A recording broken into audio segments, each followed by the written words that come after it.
Hello everyone, Radhe Radhe. कैसे हैं आप लोग? आई होप आप लोग अच्छे होंगे और अपने आने वाले एग्ज़ाम की तैयारी बहुत अच्छे से कर रहे होंगे।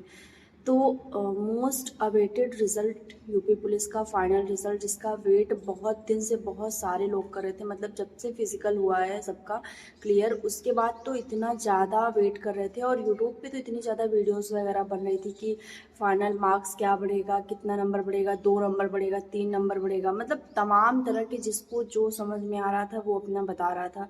बहुत सारे लोग तो बहुत एक दूसरे का कॉपी करके बता रहे थे कि हाँ उन्होंने इतना नंबर बता दिया तो हम भी इतना नंबर बता देते हैं।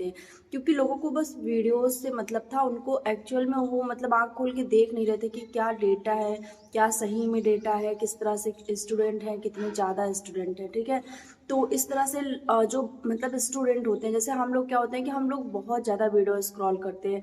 अगर हमने कोई रिजल्ट हम वेट कर रहे हैं या फिर किसी कट ऑफ का वेट करें तो हम तमाम वीडियोस देखते हैं, और जो वीडियो हम देखते हैं उसमें जैसे कम कट ऑफ बताई गई है तो हमारे माइंड में वही हो जाता है कि कट ऑफ तो कम जाएगी।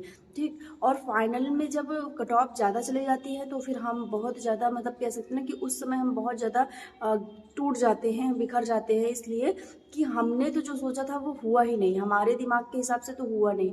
लेकिन आप लोगों में से बहुत सारे लोग, मैंने एक वीडियो बनाई थी फाइनल मेरिट को लेके, एक वीडियो बनाई थी, अगर आप लोगों ने देखा होगा, नहीं देखा होगा तो आप लोग देख लीजिएगा, जिसमें मैंने ये तो नहीं बताया था बहुत एग्जैक्ट कि कितना कट ऑफ जाएगा, लेकिन जो एक्चुअल में डेटा था वो मैं बताई थी आपको कि फिजिकल के बाद भी लगभग जितनी सीट है उससे 1.5 गुने से ज़्यादा बच्चे उसमें अभी भी हैं। तो कट ऑफ तो 101% जानी ही है। ठीक है, और एक चीज़ एक ये है कि उम्मीद से थोड़ा ज़्यादा गई है, ये बात है कि 225 गई है आपका। जैसे कि जनरल में जो मेल कैंडिडेट है उनकी मैं बात करूँ तो 225 गई है। पॉइंट की मैं पॉइंट हटा के बता रही हूँ कि 225 गई है। ओबीसी में 216 गई है, एससी में 196 गई है, एसटी में 170 गई है और ईडब्ल्यूएस में 209 गई है। ठीक है, वहीं अगर फीमेल कैंडिडेट की बात करें तो जनरल में 212 है, ईडब्ल्यूएस में 193 है, ओबीसी में 200 है और एससी में 180 है, एसटी में 146 है। ठीक है, तो मतलब कट ऑफ तो ज़्यादा गई है। जैसा कि आपका जो फिजिकल के लिए जो कट ऑफ आया था उससे फाइनल मेरिट बहुत ज़्यादा बढ़ी है।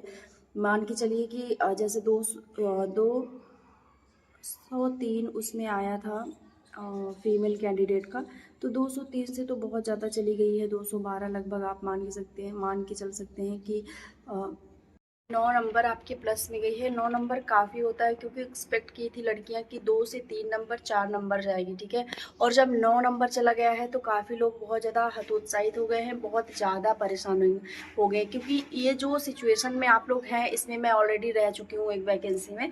तो जो जब आपका रिटन क्वालिफाई हो जाता है, जब आप फिजिकल के लिए जाते हैं और वहाँ के बाद के प्रोसेस में जब आप आउट हो जाते हैं तो वो आपको मतलब वहाँ पे बहुत ज़्यादा तकलीफ होती है, बहुत ज़्यादा दिक्कत होती है। ठीक है, तो मुझे पता है कि बहुत सारे लोग तो बहुत खुश होंगे, तो जिनका सिलेक्शन हो गया है उनको बहुत बहुत कॉन्ग्रेचुलेसन।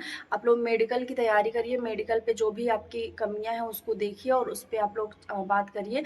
बाकी जिनका सिलेक्शन नहीं हो पाया है उनसे मैं यही कहूँगी कि आप लोग अपने आप को थोड़ा सा सिक्योर कर लीजिए, मतलब थोड़ा सेपरेट कर लीजिए। ठीक है, क्योंकि किसी की भी बात, कोई भी कितनी भी बात समझाएगा वो आपके माइंड में अभी नहीं जाएगा। आपका माइंड जो है वो बस एक ही चीज़ पे चल रहा है कि मेरा क्यों नहीं हुआ। और तमाम लोग ऐसे होंगे जिनका पॉइंट से नहीं हुआ होगा तो उनको तो और भी ज़्यादा। तो आप लोग थोड़ा सा अपने आप को देखिए, क्योंकि इस सिचुएशन में आप अपने आप को समझ सकते हैं। ठीक है, दूसरा कोई आपको कितना भी बता देगा, लाख वो आपको एडवाइस देगा, लेकिन आपका जो दिमाग है वो वही काम करेगा। तो अपने आप को थोड़ा सा देखिए अपनी फैमिली वगैरह से। बाकी आज होली का जो फेस्टिवल है उसमें भी आप लोग, मुझे पता है कि बहुत ज़्यादा इन्वॉल्व नहीं हो पाएंगे, तो कोई बात नहीं, त्यौहार फिर आएगा, त्यौहार मनाइएगा।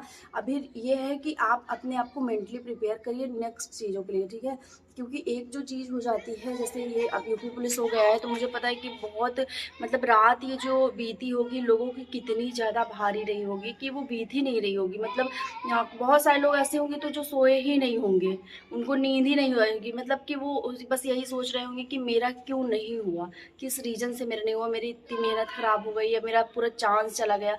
तो ये बात रियल है कि थोड़ा सा मतलब जो लोग बताते हैं कि चलो जाने दो नेक्स्ट टाइम देखना, तो ये कहना आसान होता है, बाकी जिनका नहीं हुआ है वो लोग बहुत बेटर फील कर रहे होंगे। लेकिन इसमें एक चीज़ ये मैं कहूँगी कि आपको कोई भी मतलब गलत जो है स्टेप वो नहीं उठाना है, क्योंकि तमाम चीज़ें अभी आगे हैं। ये वैकेंसी नहीं, नेक्स्ट वैकेंसी, बहुत सारी वैकेंसी है, उसको टारगेट करिए। वैसे भी आरपीएफ जीडी सबका एग्ज़ाम हुआ ही है आप लोग का, तो उसमें आप लोग देखिए आपके चांस बनते हैं तो वो सब देखिए। बीएसएफ एचसीएम में काफ़ी वैकेंसियाँ हैं, दिल्ली पुलिस की वैकेंसी आपको मिलेगी। तो ये जो थोड़ा सा है ना कि मतलब इस जोन में जाने के बाद आप लोग निकल नहीं पाते हैं और गलत स्टेप उठा लेते हैं, तो ये चीज़ बहुत गलत है। मेन फिर वहाँ पे आपको आप वहाँ पे मतलब मेन फेलियर जो है आप वहाँ पे हैं, ठीक है। अब अभी ये रिजल्ट से आपका जो मतलब आप फेल हुए हैं, यहाँ पे आप उतना फेलियर नहीं कहलाएंगे।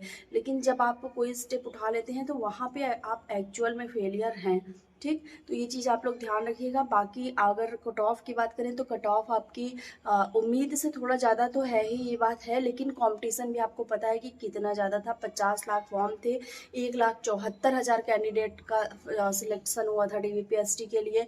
तो उसमें डीवीपीएसटी में आउट होने के बाद लगभग 1,50,000 प्लस में कैंडिडेट फिर भी बच रहे थे, ठीक है। और सीट 60,244 थी, तो फिल तो 60,244 ही करना था ना, बाकी कैंडिडेट को तो आउट करना ही था, चाहे डीवीपीएसटी में करे, चाहे फिजिकल में करे, चाहे मेडिकल में करे। तो ये आप लोग थोड़ा सा सोचिए। बाकी जो भी नॉर्मलाइजेशन वगैरह आपको लगता है आप लोग कमेंट जरूर करिएगा कि हाँ किस शिफ्ट को कितना नॉर्मलाइजेशन मिला है। मैं बिल्कुल नॉर्मलाइजेशन का अंदाज़ा नहीं लगा रही हूँ, और ना मैं किसी वीडियो के माध्यम मतलब किसी को वीडियो देख के समझ पा रही हूँ नॉर्मलाइजेशन का, क्योंकि नॉर्मलाइजेशन मेरे समझ से एकदम परे हो गया है कि नॉर्मलाइजेशन क्या बन रहा है, किसको कितना मिला है, क्या नहीं मिला है, बिल्कुल मेरे समझ में नहीं आ रहा है, ठीक है। ये बात रियल है। तो आप लोग प्लीज़ नॉर्मलाइजेशन की अगर आपको जो भी चीज़ें समझ में आ रही हैं आप कमेंट करिएगा, ताकि मुझे पता चले कि एक स्टूडेंट जो है वो ज़्यादा डिफाइन कर सकता है नॉर्मलाइजेशन को मतलब रेदर देन एक टीचर के। तो आप लोग बताइएगा नॉर्मलाइजेशन का जो भी है। बाकी जिनका हो गया है उनको मैं फिर से कहूँगी कि आप लोग को बधाई, आप लोग खुशियाँ मनाइए और थोड़ा मेडिकल वगैरह पे भी फोकस करिए। तो यही सारी चीज़ें हैं। बाकी आप लोग का एक रिज़ल्ट आ रहा, मतलब एक बहुत ज़्यादा कमेंट आ रहा था कि आपका रिज़ल्ट क्या आया, आपने क्या। तो मेरा रिज़ल्ट जो बहुत पुराने मेरे जो भी सब्सक्राइबर होंगे, जो भी मेरे भाई बहन होंगे, जो मुझे फॉलो करते होंगे, वो लोग देखे होंगे कि मेरा रिज़ल्ट क्या रहा था उस टाइम। तो उसको मुझे बहुत ज़्यादा डिस्कस करने की ज़रूरत नहीं है, क्योंकि जब वो वहीं पे शून्य हो चुका था तो आगे की चर्चा मैं क्या बताऊँ उसमें, ठीक है। तो यही सारी चीज़ें थी। बाकी आप लोग में से बहुत सारे लोग कंफ्यूज होंगे वेटिंग लिस्ट का।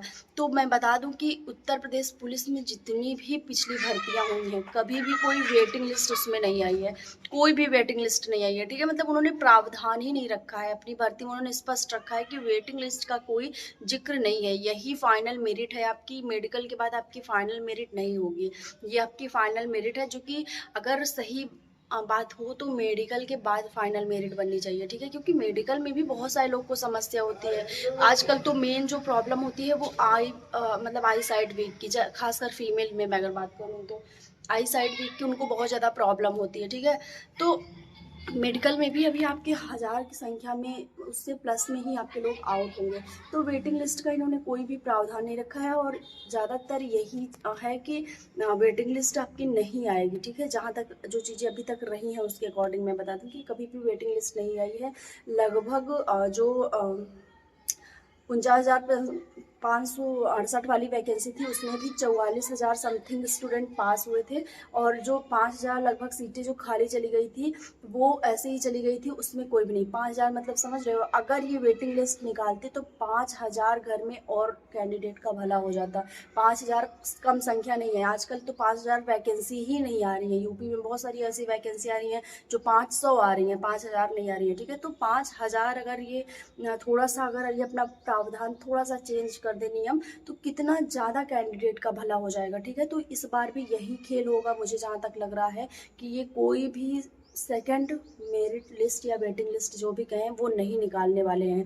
लेकिन बहुत सारे लोग कह रहे थे कि वो ट्विटर पे वो अपना कैंपेन चलाएंगे कि एक वेटिंग लिस्ट निकालेंगे। तो बहुत सही है, अगर आप लोग चलाना चाहें तो उस पर आप चलाइए, आपकी वेटिंग लिस्ट आए, ताकि जो भी कैंडिडेट पॉइंट से नहीं हुए हैं, ठीक है, या एक नंबर से नहीं हुए हैं, तो वो फाइनली सिलेक्ट हो जाएं, ठीक है। वो बहुत काबिल हैं कि वो यहाँ तक पहुँचे हैं, तो वो फाइनल उनका हो जाए। तो आप लोग ये चीज़ें गौर करिएगा। कोशिश करिएगा, प्रयास करने में कुछ नहीं जाता, आप प्रयास करिएगा, लेकिन अब तक की जो चीज़ें रही हैं उसमें ना के बराबर है, कोई भी वेटिंग लिस्ट का प्रावधान नहीं है, ठीक है। तो ठीक है, आप लोग जैसे भी हैं सही से रहिए, बाकी कोई गलत स्टेप मत उठाइए। ऐसे बहुत सारे सिचुएशन आते हैं, मैं खुद जहाँ पे आप लोग हैं इस स्थिति में मैं रह चुकी हूँ, मैं मतलब वहाँ से देख के आई हूँ कि कितनी ज़्यादा तकलीफ़ होती है, ठीक है। तो कोई बात नहीं, आप लोग अपना ध्यान रखिए, मिलते हैं अगले वीडियो में, तब तक के लिए बाय, टेक केयर।